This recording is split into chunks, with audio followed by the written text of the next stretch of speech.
بسم اللہ الرحمن الرحیم الحمد للہ رب العالمین والصلاة والسلام علی سید الانبیاء والمرسلین۔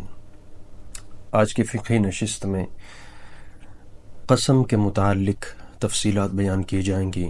ہم لوگ جب قسم اٹھاتے ہیں تو اس میں ہم مد نظر نہیں رکھتے ہیں کہ یہ ہم کون سی قسم اٹھا رہے ہیں، اس کا فدیہ کیا ہے اگر قسم ٹوٹتی ہے تو، یا کون سی قسم کا ہم نے کفارہ دینا ہے، کون سی کے نہیں دینا۔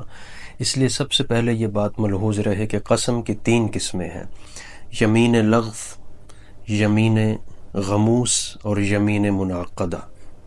یمین لغو ایسی قسم کو کہتے ہیں کہ کوئی انسان اپنی انفارمیشن کے مطابق کسی ماضی کے معاملے میں، پاسٹ کے کسی معاملے پر قسم اٹھائے کہ یہ معاملہ ایسے نہیں بلکہ ایسے ہے، اور وہ اپنی انفارمیشن، اپنے علم، اپنی تحقیق کے مطابق قسم اٹھا رہا ہے، اور بعد میں پتہ چلا یہ قسم غلط اٹھائی گئی ہے، تو اس قسم کے اٹھانے پر نہ گناہ ہے نہ کفارہ ہے۔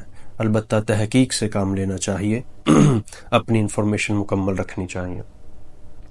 اس کے بعد دوسری قسم قسم کی یمین غموس ہے، یعنی ماضی کے کسی معاملے پر آپ کو ایک چیز کی انفارمیشن ہے، معلومات ہیں، آپ کی ریسرچ ہے کہ وہ ایسا ہے، لیکن اس کے باوجود آپ اس کے اپوزٹ قسم اٹھاتے ہیں، جھوٹی قسم آپ اٹھاتے ہیں، تو اس قسم پر گناہ کبیرہ ہوگا اور توبہ کرنی ہوگی، لیکن اس پر کسی قسم کا کفارہ نہیں ہے۔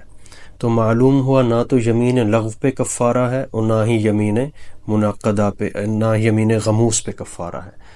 تیسری قسم وہ ہے یمین منعقدہ، یعنی مستقبل میں، فیوچر میں آپ نے کسی کام کے کرنے کی قسم اٹھائی یا نہ کرنے کی قسم اٹھائی اور اس کے اپوزٹ کر دیا، یعنی کرنے کی اٹھائی تھی تو نہیں کیا، اور نہ کرنے کی اٹھائی تھی تو کر دیا، یعنی اپنی قسم توڑ دی۔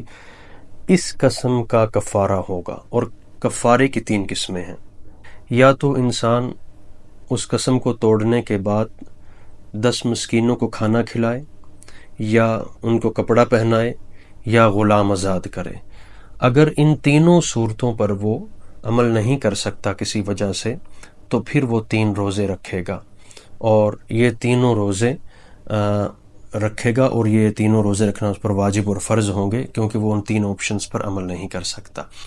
لیکن اس کے اندر کوئی یہ آپشنل نہیں ہے کہ آپ چاہے یہ کریں چاہے یہ کریں، نہیں، سب سے پہلے قرآن مجید کو جو ترتیب بیان ہوئی ہے وہ یہی ہے کہ فَكَفَّارَتُهُ إِطْعَامُ 10 مساکین، 10 مسکینوں کو کھانا کھلانا، یا پھر آپ کپڑا پہنائیں ان کو، یا پھر ایک غلام آزاد کیا جائے۔ اگر یہ تینوں میں سے کوئی ایک نہ ہو سکے تو پھر باری آتی ہے روزہ رکھنے کی، بصورت دیگر آپشنل نہیں ہے، یہ آخری ایک بات رہ جاتی ہے روزہ رکھنے والی۔ اس لیے ہمیں قسموں کی قسمیں اور ان کے احکامات کو معلوم کر کے ہمیں قسم اٹھانی چاہیے۔ وآخر دعوانا ان الحمد للہ رب العالمین۔